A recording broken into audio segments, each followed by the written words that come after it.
안녕하세요. 절대값TV의 명품 PD 한PD입니다. 자, 오늘 이 시간은 코로나19 이후에 투자자의 길로 가야 하는 이유, 자, 그것에 대해서 한번 알아보겠습니다. 요즘 그 코로나보다 더 무서운 게 있다고 그래요. 자, 그게 바로 이제 양극화라고 그래요. 사회적인 양극화. 골프장 부킹 잡기가 힘들다고 그래요.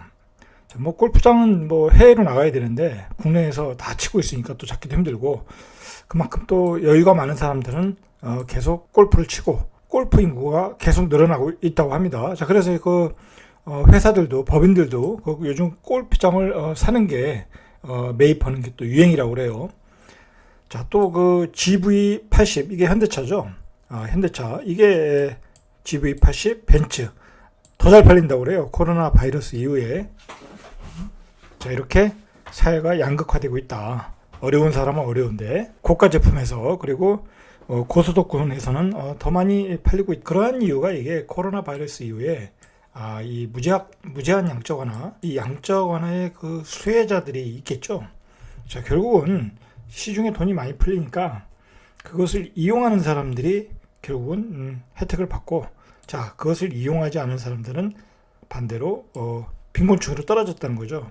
그런 현상이 심화됐다. 코로나 바이러스 이후에. 우리가 그래서 투자자의 길로 가야 된다. 자, 그 말이죠. 제 얘기는 2019년 기준으로 개인 예금 총액이 623조라고 그래요. 그러니까 대한민국에 예금한 돈이 19년 기준으로 623조인데 상위 1%가 283조라고 그래요. 거의 뭐 3분의 1이 넘죠. 3분의 1을 상위 1%가 가졌다는 거예요.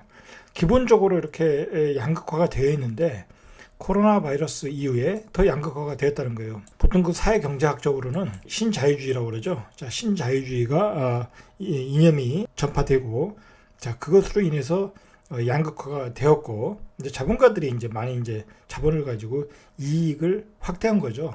쉽게 말해서 이제 그 외국의 예를 들어서 저가 노동력을 가지고 공장을 세워서 그것을 팔아서 이익을 봤다. 뭐 그런 얘기 같아요. 노동력은 저가로 줬는데 그 자본의 이득은 자본가들이 다 가져갔다. 자, 그게 이제 어떤 신자유주의 이론 같아요. 자, 코로나19로 그게 심화가 됐고, 코로나19 이후에 그런 양극화가 아주 노말이 됐다는 거예요. 뉴노말. 아주 어떤 새로운 트렌드가 됐다는 거죠. 자, 우리가 그 하나의 일례로, 예전에는 한 2006년, 10년 전만 해도 우리가 강남에 진입한다는 게 사실 뭐 그렇게 어려운 일은 아니었어요. 융자를 받거나 조금 무리해서라도 들어갈 수 있는데, 자, 이제 강남은 진입을 할 수가 없죠. 자, 기본적으로 뭐 20억, 30억이니까 진입이 쉽지도 않고, 자, 그리고 내가 설령 30억이 있어도 거기 가서 보유세를 내야 되니까, 자, 보유세, 종부세를 내야 되는데, 그것도 매년 수천만 원 내야 되는데, 일반 셀러리맨 생활로는 어렵다는 거죠. 자, 이렇게 양극화가 되었다는 거예요. 코로나 이후에 주식시장이 급등을 했어요. 1450에서 지금 2200. 자, 오늘 뭐 2200이 훨씬 넘었죠. 오늘 급등을 했죠. 자, 그런데 이렇게 주식시장이 급등을 하는데 누가 수혜를 받냐? 이거 누가 수혜를 받냐? 당연히 주식 투자를 하신 분들이 수혜를 받겠죠. 자, 그러면 주식 투자하기 위해서는 자본이 필요하겠죠. 자본이 있는 사람이 수혜를 받거나 아니면 은행에서 융자를 내서 대출 받아서 투자하신 분들이 수혜를 받거나, 자, 그렇다고 돈이 있다고 다 주식시장에서 돈을 버는 건 아니겠죠. 금융 지식이 있어야 되겠죠. 금융 지식, 주식에 대한 어떤 지식과 노하우가 있어야 되겠죠. 자, 그런 금융 지식이 있는 분들이 바로 이제 주식시장에서 또 돈을 번 거예요. 자, 그런 사람들이 또 수십억, 수백억 들어가서 또 돈을 벌었다. 당연히 이제 양극화 될 수밖에 없죠. 자, 이러한 그 양극화가 결국은 이 아파트 가격의 폭등에서 나타나는 거고, 그리고 우리가 소위 말하는 그 고급지들, 강남, 마용성, 판교, 자, 이런 데가 이제 그 뭐랄까요, 접근이 가능한 지역이 안 돼 버린 거예요. 그런 양극화로 인해서 한번 우리가 생각을 해봐야 돼요. 그러면 왜 접근이 불가능해졌는가? 가격이 뛰어서 급등해서 불가능해졌겠죠? 그러면 왜 가격이 급등했는가? 강남에 20억, 30억, 판교에 15억, 20억, 25억. 자, 그렇게 지불하고 들어가는 사람이 있다는 거죠. 자, 일반 그 봉급자의 어떤 생각으로 보면, 야, 그 돈을 어떻게, 어디서 그 사람들은 도대체 돈이 나서 그 돈을 내고 지불할까? 자, 바로 이제 그게 원인이 바로 이런 그 코로나 바이러스 이후에 어떤 금융시장의 무제한 양적 완화. 자, 그것의 수혜를 본 사람들이 바로 거기서 자본 이득을 취해가지고 그것을 가지고 새로운 그 고급 주거지로 투자를 하고 주거지로 마련하면서 그렇게 일어났다는 거죠. 자, 그래서 지금 세계 각국이 이러한 무제한 양적 완화로 휴증을 하고 있다는 거예요. 자, 그래서 오직하면 미 연준 그 파월 의장이 풀어준 돈이 그 성장주, 그 뭐 애플, 뭐 MS, 그다음에 아마존, 뭐 그러한 특정 기업으로 돈이 다 흘러 들어갔지 않았습니까? 결국은 그 미국의 그 개미들, 로빈 후드들이 그 주식을 사면서 그 주식에 굉장한 그 거품이 들어가지 않았습니까? 자, 그러니까 파월 의장이 고민을 했다는 거예요. 그런 부분에 대해서는. 자, 돈을 풀어줬더니 일부 성장주, 유명한 그 대형주, 그런 주식으로 쏠리더라는 거예요. 그런 쏠림 현상 때문에 오히려 그냥 일반인들한테 돈을 줘서 소비를 하는 게 더 낫지 않았을까?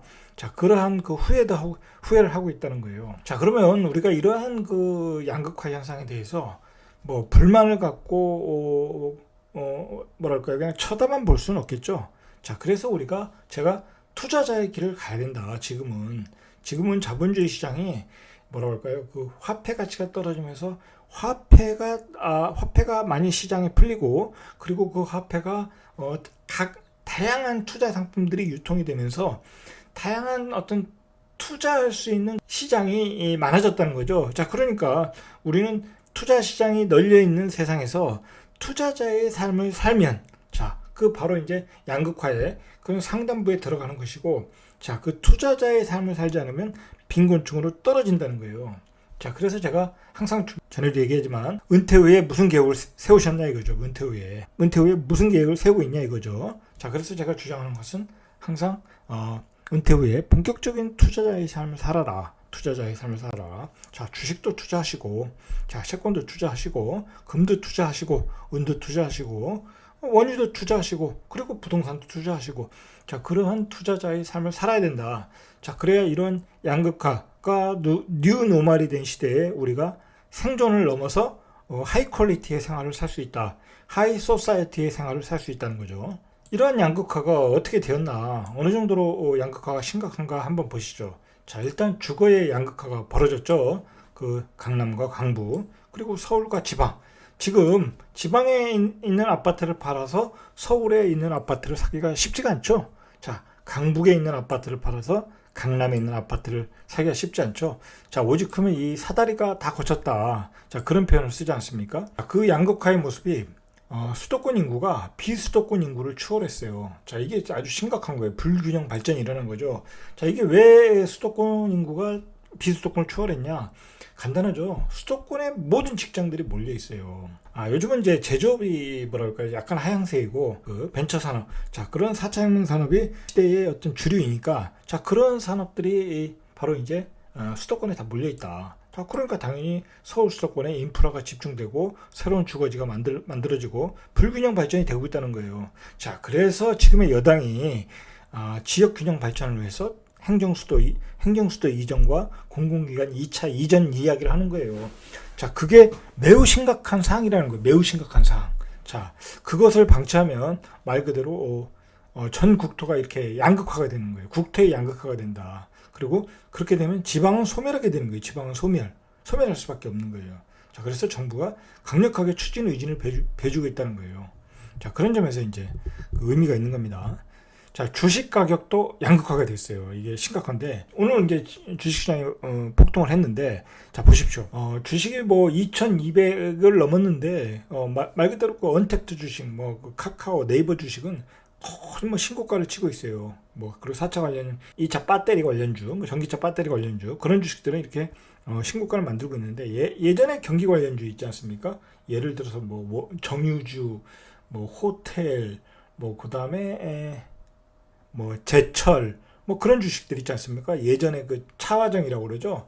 자, 그런 주식들이 아직도 가격이 바닥이에요. 그러니까 이번 주식시장이 폭등하는데도 가는 새로운 성장성 있는 산업만 갔다는 거예요. 자, 그 얘기는 주식으로서 부자가 되신 분들은 그런 그 새로운 성장 산업, 성장 4차 산업 관련 주식을 가지고 있는 사람들, 자, 그것에 종사하는 사람들이 부자가 됐다는 거예요. 그 양극화가 일어나는 거예요. 옛날에 제조업과 4차 산업 혁명주, 예를 들어 바이오주도 포함해서. 자, 지금 이러한 그 양극화가 나온다는 현실 파악이 중요해요, 여러분. 이 현실을 파악하셔야 돼요. 자, 이 현실에 대한 현실을 정확하게 인식하셔야 내가 어떻게 해야 될 건가 판단이 있겠죠. 가령 예를 들어서 내가 무슨 주식에 투자할 것인가, 내가 어떤 상품으로 투자를 할 것인가, 내가 투자자의 삶을 왜 살아야 하는가, 이러한 것을 파악하기 위해서 이런 현실 파악이 필요하다. 자, 이러한 양극화가 전방위적으로 일어나고 있다는 거예요. 자, 그러면 예를 들어서 코로나 바이러스 19로 누가 빈곤층으로 됐는가, 누가 피해를 보았는가 한번 보시죠. 물론 이제 주식을 손절하신 분들, 주식이 급락했으니까. 자, 그리고 자영업자들 아니겠습니까? 누가 뭐라고 해도. 그리고 재래업종, 골목 상권 업종. 자, 이런 분들이 이제 손해를 본 거죠. 피해를 본 거죠. 그리고 아무것도 안 하신 분들, 변동성이 있는 시장에서 아무것도 안 하고 그 레버리지를 이용해서 자산을 늘려야 되는데 그것조차도 안 하신 분들은 이제 피해를 본 거죠. 자, 그래서 코로나 사태 후에 이 중산층이 빈곤층으로 하락한 거예요. 하락을 했다는 거예요. 가만히 있는데 하락을 한 거죠. 왜 그러냐면 집값이 급등했으니까. 자, 그러면 누가 부자가 됐는가? 이 코로나 바이러스 이후에, 자, 이런 젊은 신흥 부자들이 있어요. 자, 요즘에 그 주식을 잘하는 그 젊은 사람들이 있어요. 자, 그 사람들은 요즘에 그 뭐랄까요, 그 디지털 콘텐츠 굉장히 그 유튜브에 많이 노출돼 있지 않습니까? 자, 그런 디지털 콘텐츠를 공부를 해서, 자, 미국 주식에도 투자하고 중국 주식에도 투자하고, 그리고 다양한 상품들을 투자를 하는 거예요. 자, 그렇게 해서 요즘 그 강력한 테마주들 있지 않습니까? 뭐 예를 들어서 뭐 미국의 테슬라라든지 아마존이라든지, 자, 그런 주식을 사서 모으는 부자들이 있더라는 거예요. 부자들이. 자, 그런 그 투자자가 있더라는 거예요. 투자자가. 자, 그런 분들이 이제 이번 시장에 또 부자가 된 거예요. 많은 수익을 얻었다는 거예요. 많은 수익을. 아마존, 애플, 구글 이런 주식들, 넷플릭스, 자, 이런 주식을 사가지고 많은 수익을 얻은 분들이 있더라. 자, 그럼 이런 분들은 뭐 한국에서는 네이버, 카카오, NC소프트 이런 주식대에 투자하신 분들, 자, 이런 분들이 이제 어떤 그 뭐랄까요, 방향을 잘 잡아서 어떤 부자가 돼요. 그리고 이제 제가 얘기하고 싶은 게 뭐냐면, 부동산으로는 제가 보기에는 한 100억대 부자는 가능해요. 뭐 아무것도 없는 상태에서 예를 들어서 뭐 종잣돈 1억 가지고 시작해서 이렇게 투자해서 한 몇 사이클 돌아가지고 하면 제가 보기에는 100억대 투자도 가능하다. 100억대 부자도 가능하다는 거예요. 부동산을 가지고 1000억대 부자가 되는 거는 쉽지가 않아요. 그것은 뭐라 할까요? 그건 내가 보기엔 뭐 하늘이 이렇게 내려줘야 되는 거고, 어디 땅을 샀는데 뭐 그 땅이 진짜 상업지가 돼서 뭐 대박이 터지거나 뭐 그렇지 않고서는 거의 힘들다. 자, 부동산으로 100억대 부자 되는 것도 이게 단기간에는 안 돼요. 단기간에는 분명히 몇 사이클을 거쳐야 돼요. 몇 사이클을 거치면 100억대 부자는 된다. 자, 그러면 주식은 제가 보기에는 한 1000억대 부자는 가능해요. 1000억대. 주식으로 1000억대 부자 되신 분들 많지 않습니까?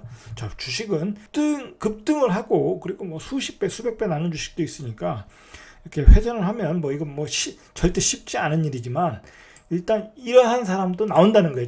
주식으로 1000억을 버시는 분이 나온다는 거예요. 자, 부동산은 100억대 부자, 주식은 1000억대 부자. 투자를 하면 바로 이제 이러한 것도 가능하다라는 거예요. 가능하다. 부동산으로 100억대 부자를 만드는 것도 가능하고, 주식을 잘해서 1000억대 부자도 가능하다는 거예요. 자, 여러분 생각해 보십시오. 최근에 그 부동산 잘하시는 분들, 뭐 강사분들도 뭐 자신이 100억대 부자라고 하시는 분들도 있지 않습니까? 자, 그런 분들이 다 그렇게 번 거예요. 물론 이제 뭐 그 전세 끼고 뭐 그렇게 얘기하시는 분도 있는데, 순수 100억이 되시는 분들은 제가 보기엔 많지는 않아요. 순수 100억. 자기 자본이, 순수 자본금이 100억이라는 분들 많지는 않은데, 어쨌든 수십억대 부자는 가능하다. 자, 주식도 가능하다는 거예요.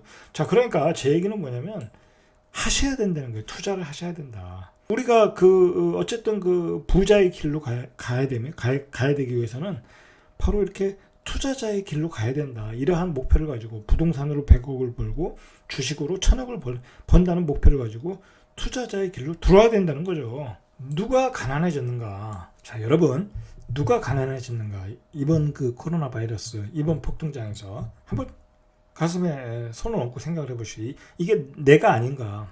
자, 주식 투자 안 하신 분들, 자, 여러분, 그 주식 투자하면 망한다, 뭐 예전에 그런 얘기 하지 않았습니까? 자, 주식 투자하면 망한다는 얘기는 내가 주식을 공부 안 하고 주식을 투자하니까 망하는 거예요. 주식을 잘 하시는 분들은, 주식 고수분들은 그 주식 시장은 캐시카우예요. 그냥 현금 출납기예요. 현금 출납기. 그런 분들한테는 현금 출납기예요. 그만큼 이제 나름대로의 그 공부를 하고 그 투자 기법도 가지고 있으면 그냥 주식 시장은 현금 출납기라고 보고 있는 거예요. 그러니까 공부를 안 하는 사람 기준으로 볼 필요는 없다. 자, 그리고 부동산 폭락한다고 외친 분들, 자, 이런 분들 다 이거 가난해진 거죠. 자, 그리고 1주택자들, 자, 한 주택만 가지고 있으면 뭐 자산이 늘어난 게 없다고 봐야죠. 자, 그리고 레버리지를 활용 안 한 분들, 자, 30대 청약 대기 무주택자들, 자, 그런 분들이 지금 5억대가 아니죠. 요즘 7억대죠. 그런 썩다리 아파트를 오른 가격에 지금 매수하고 있죠. 자, 이런 분들, 이러한 게 이제 결국은 코로나 바이러스가 오니까 뭐 엄청난 위기 아니었습니까? 뭐 경제 자체가 안 돌아가니까. 자, 그게 실기를 하게 만들었어요, 결국은. 자, 그리고 지금 전세로 사시는 분들, 자, 이런 분들이 지금 양극화의 반대편에 서 있다, 빈곤층에 서 있다는 거예요. 이러한 부분에 있으신 분들은 각성을 하셔야 돼요. 각성하셔가지고 투자자의 길 공부를 하셔야 돼요. 자, 공부를 시작하셔야 되는 거예요. 자, 요즘 그래서 양극화가 일어나니까 이런 불만들이 터지고 있어요. 자, 불만들이 터지겠죠, 당연히. 자, 정부는 뭐랄까요, 이 좌파 이념을 가진 정당이다 보니까 그 정책 자체가 이렇게 양극화를 더 가속화시키는 것 같아요. 자, 그러다 보니까 이게 30, 40대가 다 속았다고 그러잖아요. 모든 사다리를 다 걷어갔다. 자, 이게 왜 그러냐면 내가 대출을 받아서 집을 살 수 있는 능력이 있는데 대출을 못 받게 하잖아요. 그죠? 뭐 마용성도 그렇고 강남도 그렇고, 강남은 아예 뭐 대출을 못하게 하니까 강남 진입 자체를 막아놨잖아요. 자, 그 진입을 막아놓은 사이에 누가 들어갔냐고요. 아버지 찬스를 이용하거나 외국인 들어가서 사잖아요. 외국인들이 들어가서. 자, 그러니까 지금 부랴부랴 외국인들 취득세 올린다고 또 우왕좌왕하고 있잖아요. 자, 그렇게 정부는 지금 이런 사다리를 다 걷어놨다. 자, 이거 한번 생각을 해봐야 돼요. 왜 내가 대출 받아서 살 능력이 있는데 왜 대출을 못 받게 하냐 이거예요. 집값은 뛰고 있는데. 자, 이거 정부가 분명히 규제를 풀어야 돼요. 대출 규제. 불공평하다는 거죠. 자, 그래서 이게 지금 불만이 폭발하고 있는 거예요. 불만이. 자, 거기다가 전세값 폭등하죠. 매매값 폭등하죠. 거기다가 주택 보유한 사람 세금 폭등하죠. 자, 무주택 서민 불만하죠. 그리고 1주택자도 불만이에요. 그러니까 지금 촛불 시위가 일어나고 있는 거예요. 촛불 시위가. 정부가 왜 불만이 폭발하는가, 그 원인을 좀 알아야 돼요. 원인을. 자, 그 사람들의 사다리를 다 걷어찬 거예요. 안 그래도 사회가 양극화돼서 기회를 잃어버렸는데, 내가 투자해서 어느 정도 자산을 늘려야 되는데 그런 기회를 잃어버렸는데 집값이 급등했다.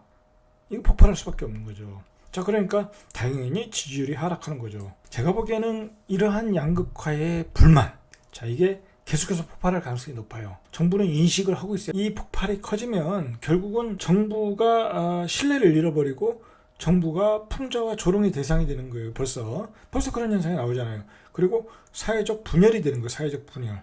자, 거기다 대고 또 세금 폭탄까지 때렸잖아요. 지금 양극화돼서 빈부애차가 벌어졌는데 거기다 대고 또 세금을 때렸다. 세금 폭탄을 때렸다. 이게 뭔가 한번 정부의 그 정책 위반자들은 한번 생각을 해봐야 돼요. 전체적인 지금 이 자본주의 시장 경제에서 어떤 양극화가 왔는데 그 사회적 불만이 터졌다는 거잖아요. 사회적 불만이 커져가고 있다는 거예요. 자, 우리가 예전에 중동 아랍 혁명이 일어날 때 뭐 거기서 리비아인가 뭐 거기서 뭐 간단했잖아요. 무슨 물가가 오르고 뭐 가격을 인상하니까 뭐 그 불만이 터져가지고 뭐 데모를 했는데 누가 거기 시위하다 죽고 뭐 그래서 터졌잖아요. 자, 그러니까 항상 어떤 큰 사건은 조그만 불만에서 터지는 거예요. 근데 지금 사회가 이렇게 골마가고 있다는 거예요. 골마가고 있다. 자, 그리고 중요한 것은, 자, 그 정치인들 야당이건 여당이건 알고 보니까 자기들은 다 강남 살잖아요. 자, 자기들은 다 강남 살면서 우리들은 강남을 못 들어가게 하는 이유가 뭐냐 이거예요. 우리들은 왜 대출을 못 받게 하느냐 이거예요. 예? 투기꾼들만 잡으면 되는 거예요. 투기꾼, 법인, 이주택자. 근데 무주택인 사람들이 왜 대출을 못 받아서 강남 진입을 막고 마용성 진입을 막냐 이거죠. 뭐 9억 이상 막냐 이거죠. 자, 그러면 안 된다는 거죠. 그런 사다리를 다 걷어차면 결국 다 불만을 갖게 될 수밖에 없다. 자, 양극화가 되어 있으니까 양극화에서 내가 올라가야 되는데 올라가는 사다리를 걷어차면 어떻게 되겠냐 이거죠. 여러분, 그 마태 효과라는 게 있다고 그래요. 자, 마태복음인데 성경에 나오는 마태복음에 25장 29절에 이런 말이 있어요. 가진 자는 더 받아 넉넉해지고 가진 것이 없는 자는 가진 것마저 빼앗길 것이다.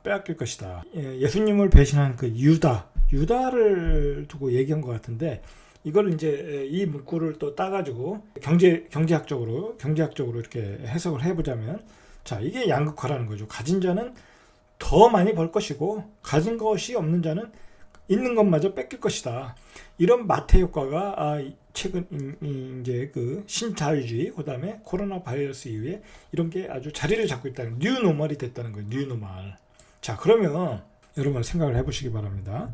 그러면 우리가 여기서 어떻게 해야 되겠냐 이거죠. 어떻게 해야 되겠냐. 자, 그러면 이대로 살 것이냐, 월급쟁이로 그냥 살 것이냐, 아니면 내가 나도 투자자의 대열에 들어갈 것이냐. 자, 여러분, 지금은 뭐랄까요, 화폐가 엄청나게 풀렸어요. 엄청나게 풀렸고 앞으로도 더 많이 풀릴 가능성이 많아요. 이제 화폐 경제로 돌아가는 시스템, 이제 어떤 경제적인 위기가 오면 양적 완화로 가잖아요. 자, 그리고 인터넷이 발달되어 있잖아요. 그러니까 대한민국에 살면서 세계의 어떤 금도 살 수 있고, 뭐 원유도 살 수 있고, 구리도 살 수 있고, 그런 투자할 수 있는 시스템을 다 갖춰져 있어요. 그러면 그런 투자자가 되려면 어떻게 해야 되겠어요? 물론 전문가가 돼야 되겠죠. 공부를 해야 되겠죠. 자, 그러면 이제는 간단해요. 그런 투자자의 그룹으로 들어가는 사람과 투자자의 그룹으로 안 들어가는 사람과 일단 분류가 되는 거예요. 분류가. 자, 그러면 투자자로 들어가는 사람은 일단 상승, 어떤 그 계층의 상승을 할 수 있는 어떤 발판을 마련하는 거죠. 그렇지 않고 월급쟁이로 사는 사람은 그냥 그대로 빈곤층으로 전락을 하는 거예요. 자, 그러면 투자자의 삶으로 들어가서 전문적인 투자자가 돼야 된다는 거죠. 전문적인 투자자. 정말 열심히 해서 내가 거기서 수익을 낼 수 있을 정도로 프로 투자자가 돼야 된다는 거예요. 자, 그런데 그 프로 투자자는 말 그대로 똑똑한 사람이거나 그 업종에 전문적으로 일하시는 분들이 되는 게 아니냐. 자, 그렇게 생각할 수 있다는 거예요. 자, 절대 그렇지 않다는 거예요. 절대. 주식이 머리가 똑똑해서 되는 것도 아니고, 자, 그리고 무슨 어떤 상품 투자도 머리가 똑똑해서 되는 것도 아니에요. 열심히 하면 다 되는 거예요. 열심히 하고, 그 나름대로의 그 승부사 기질, 자, 그런 게 있으면 된다. 자, 그리고 여러분들 어차피 우리가 이 자본주의 삶을 사는데 윤택하게 살아야 되잖아요. 윤택하게. 자, 그리고 앞으로는 이게 내가 다니는 직장이 언제 잘릴 줄 몰라요. 언제 잘릴 줄 모른다. 자, 언제 잘릴 줄 모르니까 직장 다닐 때부터 그런 투자적인 마인드, 그리고 투자에 대한 공부, 자, 그런 걸 많이 하셔야 돼요. 많이 하셔가지고 그걸 은퇴 후에 실천하든지, 아니면 직장 다니면서 슬슬 실력을 키워가지고 은퇴 후에 본격적으로 하든지, 자, 그것은 뭐 본인 각자 마음대로 하시는 거고, 자, 그렇게 하시면 되는 거예요. 자, 그래서 요즘 유행하는 말이 각자 도생 아닙니까? 각자 도생. 각자 알아서 살아가야 된다는 거예요. 이제 어떤 자본주의 어떤 경제 시스템이 나의 삶을 이렇게 뭐랄까요, 지탱해주는 구조가 아니라는 거예요. 이제 위기가 어떤 블랙스완이라고 그러잖아요. 위기가 갑자기 오는 거예요. 코로나 바이러스처럼. 자, 위기가 갑자기 와가지고 그 조종하시는 분들도 막 그 실업급여 받고 잘리고 그러지 않습니까? 이제 그런 시대가 된 거예요. 내 직장이 언제 날아갈 줄 모른다. 자, 그런 시대에 투자자의 길은 항상 열어두고 공부를 하셔야 된다는 거예요. 자, 그래서 제가 항상 강조하는 게 투자자의 길로 빨리 진입해라. 저는 이미 그 30대 초반에 진입하고 지금까지 오지 않았습니까? 주식, 부동산, 요즘은 최근엔 주식과 부동산 다 하고, 뭐 그렇게 해서 가다 보면 길이 보여요. 그리고 그 공부를 한 것 자체가, 내가 공부를 한 것 자체가 그게 다 노하우가 돼서, 돈 버는 건 시간 문제예요. 돈 버는 건. 공부를 하다 보면 그게 보여요. 돈 버는 건 시간 문제다. 하다 보면. 근데 내 기회가 왔을 때 공부를 안 하고 있으면 그 기회를 잡을 수가 없겠죠. 자, 그 기회를 잡기 위해서 투자자의 길로 빨리 들어가셔야 되는 겁니다. 자, 이상 절대값 TV의 명품 PD 한 PD였습니다.